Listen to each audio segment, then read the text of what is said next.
The opinions expressed in the following program are not necessarily those of Eastlink Community TV, its sponsors, or partners.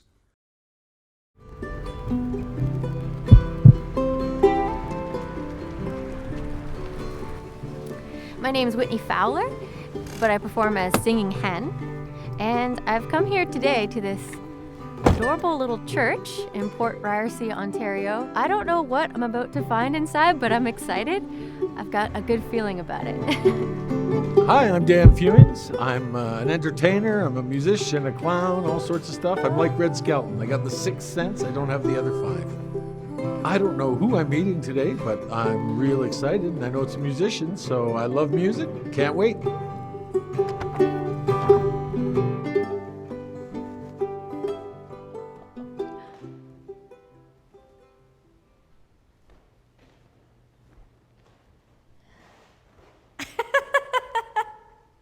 Greetings.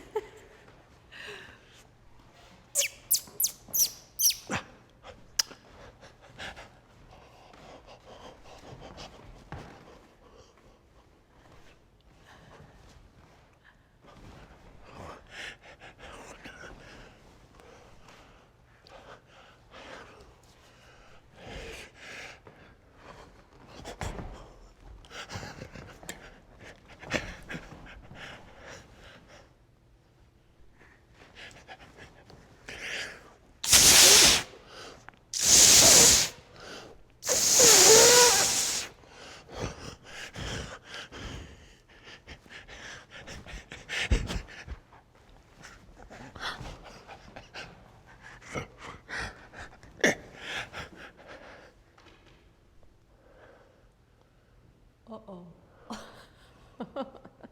How are you? Nice to meet you. Nice to meet you too. Yeah. So I'm so glad that you came to meet me. I'm gonna, like, clowning is one thing I do. I'm an improv singer, actually. You could give me however many words you wanted or a title to a song never written, and I can write it before your very eyes. And I taught for a number of years. I still teach children's theater. I love kids. I think it's wonderful that we've been paired together because I've taken this journey into doing children's music. You know what? I can show you how to make up a songwriter. Do you want to see that? Or want me to make one up? Oh yeah, I would love that. Are you ready? Of course I'm ready. Okay, here we go. Song chef, I'm going to show you how I write a song. I'll tell you what. You give me a title to a song never before written. I give you a title. Yeah. Sparrow's Hat. Sparrow's Hat. Well, I've got a song, I'll tell you it's true. It's about a sparrow, you know. But it's more different than that because it's about the sparrow's hat, though. When a sparrow wears his hat, he looks so fine. Sometimes I think that he's a brother of mine. I don't want to make the song so narrow, so I'll sing about the hat that sits on the sparrow. Yeah, so there it is. Now you play song, right? I do. And you write songs? I do. Why don't you play one for me? I would love to. Awesome. Go ahead. Can you show me how to do that thing with your fingers? Oh, this up. Sure. Here we go. Ready? Go like this and. Okay, I'm gonna play a really silly song about a mom. Oh. All right.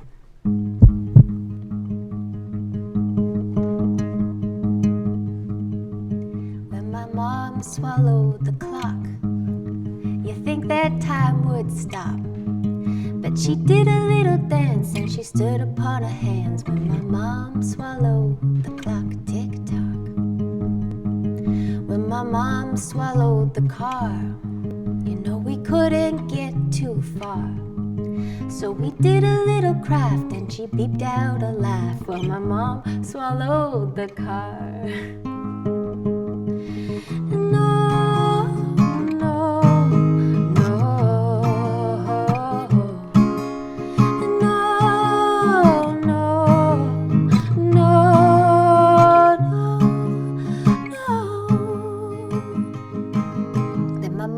Swallowed the cat. You know we weren't prepared for that. She grew a long tail, fuzzy whiskers and sharp nails when my mom swallowed the cat. Then my mom swallowed our toys. And boy, weren't we annoyed. We said, you better split them up. Can't you eat a yogurt cup? When my mom swallowed our toys. No, no, no. No, no, no,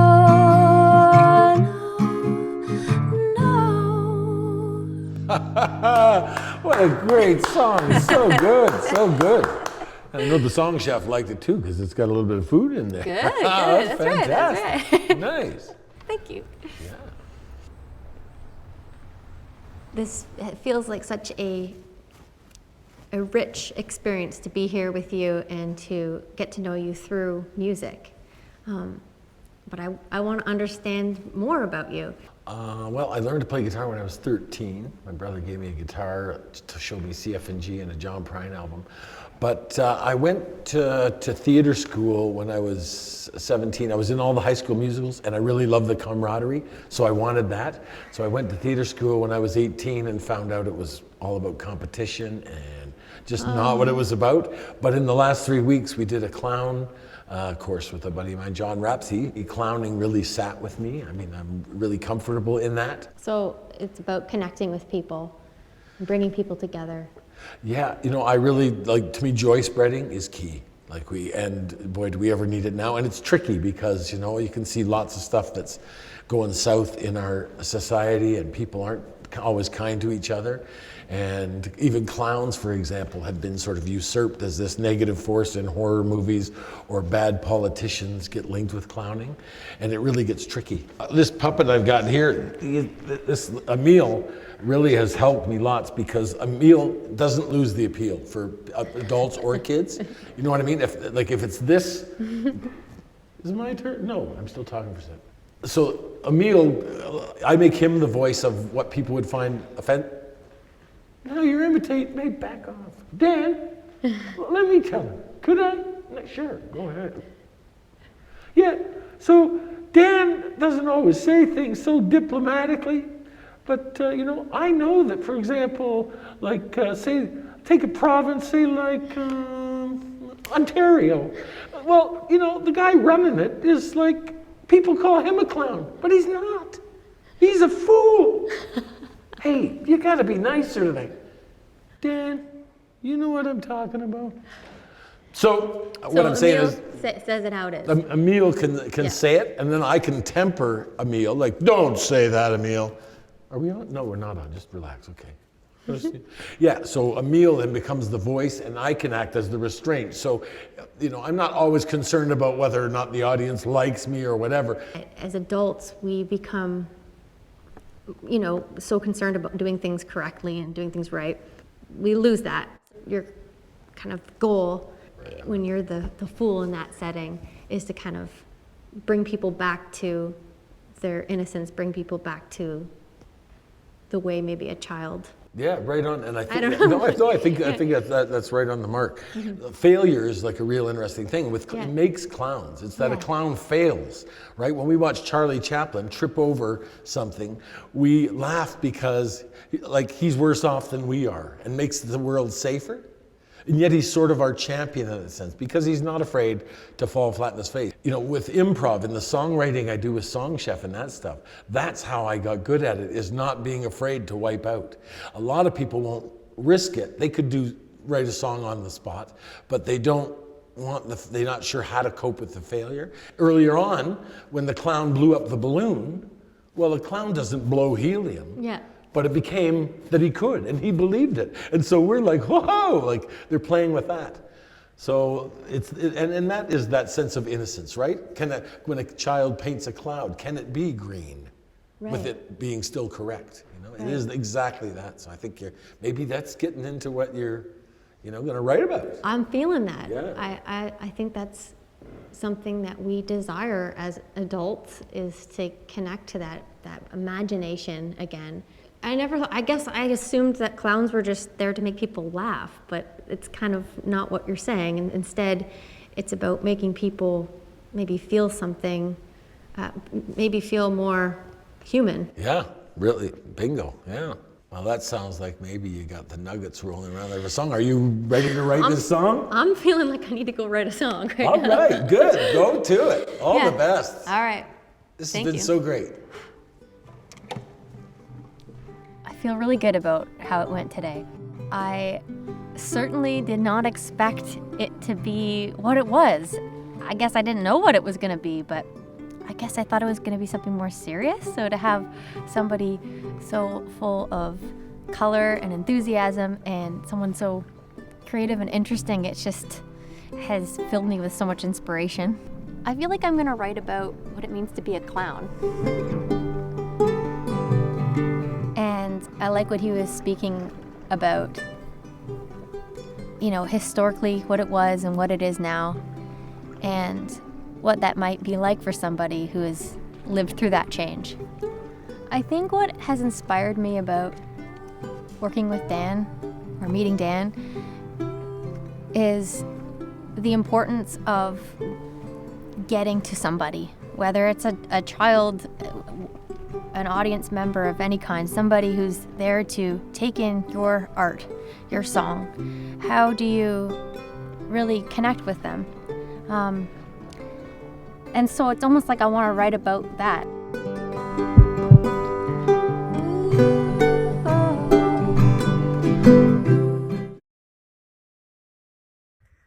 So I'm just out for a nice sunny walk and having a little think here. So I thought I'd share that.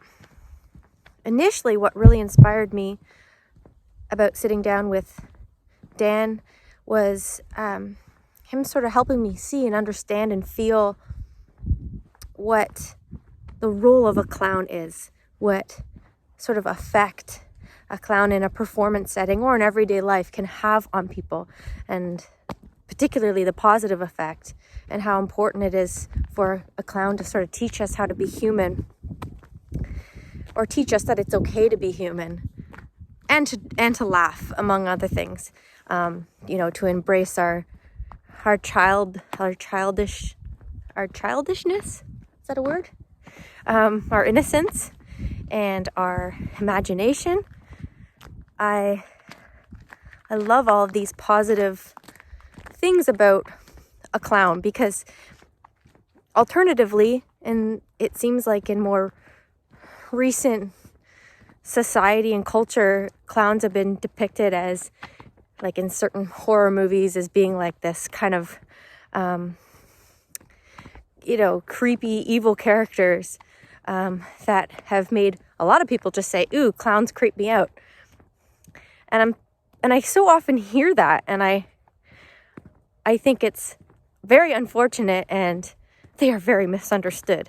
So initially I wanted to write a song sort of from the perspective of a clown, trying to be this good influence on the world, but everybody is portraying or sort of taking it otherwise and not really giving him a chance. But I was coming to find that was a very difficult song to write, and it was actually very heavy, and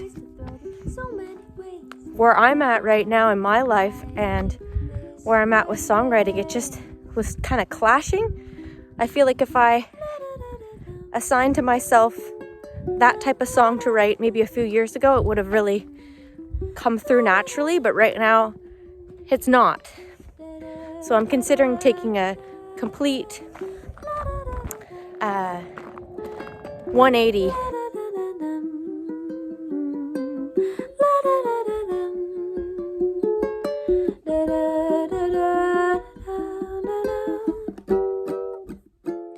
So simply put, the first song idea was definitely an adult song, whereas the other song idea that I'd like to pursue is a children's song.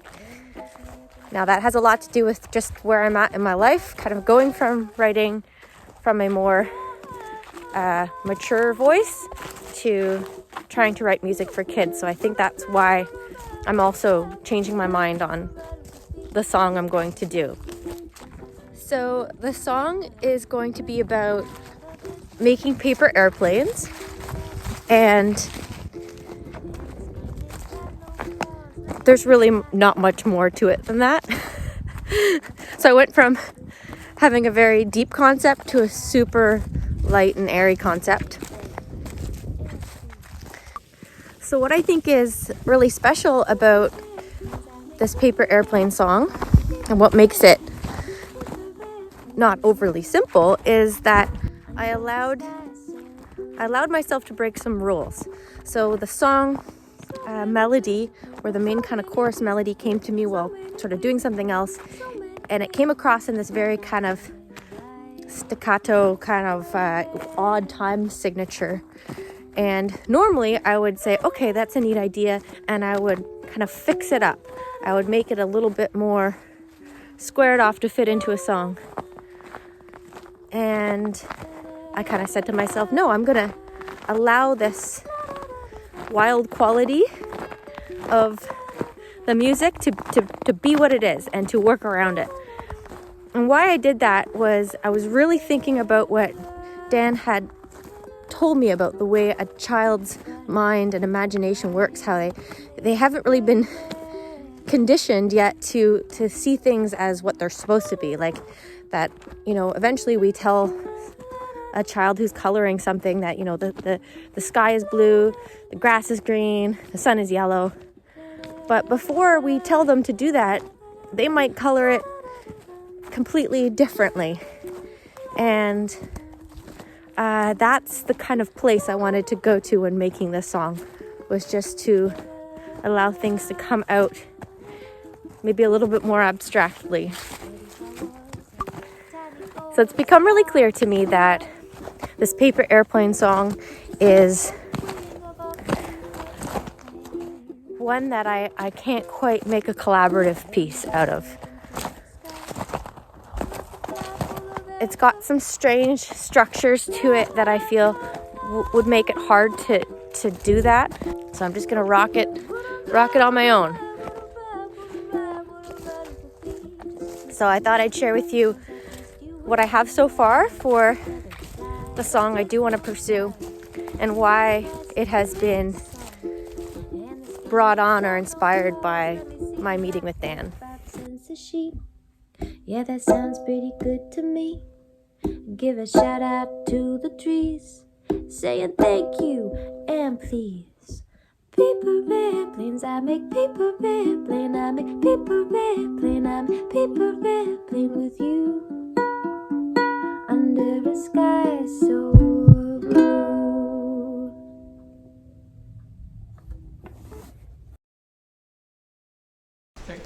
Paper airplane, I make take 4.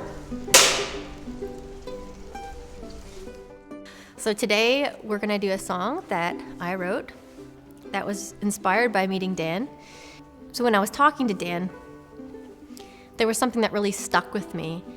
The sort of conditioning that happens to us as we grow from being children into adults, that things are supposed to be a certain way. He said, that clouds are white and the sky's blue and the sun's yellow and the grass is green, kind of thing. But when you're a child, your imagination works a little bit differently, and you can see and picture things not like that, not the right way.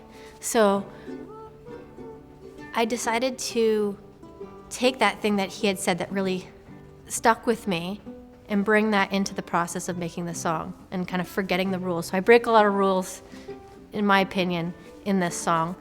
And it's a bit of a risk, because I switched halfway through the process. I was basically writing a different song, and I just said nope, and I cut it, and a new one happened. So I'm really excited about just taking that risk and going with the new one. Hey there, Whitney. Dan here, obviously. It was so great to hang out with you in the church that day, and I am so sorry to say that I'm not going to be able to make it to hear you perform your song. So I'm dying to hear it, and I know that they're going to send me a copy of it, and I can't wait to hear it. It was your songs were great that you shared that day. It was a pleasure to hang with you, and I'm sure you knocked it right out of the park. So all the best. Break a leg.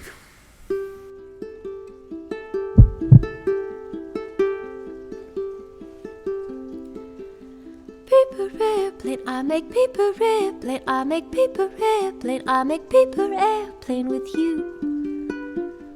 Under a sky so blue. So many ways to fold them, so many ways to hold them, so many ways to throw them, so many ways. But I like this way best. La da da da dum. Oh la da da da dum. La da da da dum. Da da da da dum. Oh la da da da dum. Oh la da da da dum. La da da da dum. Da da da dum. What if I was a tiny gold star sticker? Could you stick me on the wing of our paper airplane? Then toss me up into the sky, and I could fly for the very first time. Woo! What a ride, what a ride, what a ride, what a ride, what a ride it would be, just you and me. 'Cause I trust you with my life, whether we glide or just nosedive. And the grass is pretty soft, yeah, and this game ain't got no cost. Let's see, like 35 cents a sheet. That sounds pretty good to me. Let's give a shout out to the trees, saying thank you and please. Paper airplane, I make paper airplane, I make paper airplane, I make paper airplane with you. Under a sky so blue. Whitney, that song is brilliant. I just love it. I love how it's a journey. It's a walk on a summer's day. It's a little kid. So playful. So awesome. I'm really honored that our little chat inspired that magic inside you. Thank you so much for that great day. You take care. All the best. Yeah, I feel really good about it. I think that it's something different, and it's something different for me, and I hope that it lands with others who listen to it. And I'm so glad that Dan could appreciate those aspects of it and enjoy it, because I had him in mind while making it. What if I was a tiny gold star sticker? Could you stick me on the wing of our paper airplane? Then toss me up into the sky, and I could fly for the very first time. Woo! What a ride, what a ride, what a ride, what a ride, what a ride it would be, just you and me. 'Cause I trust you with my life, whether we glide or just nosedive. And the grass is pretty soft, yeah, and this game ain't got no cost. Let's see, like 35 cents a sheet. That sounds pretty good to me. Let's give a shout out to the trees, saying thank you and please. Paper airplane, I make paper airplane, I make paper airplane, I make paper airplane with you. Under a sky so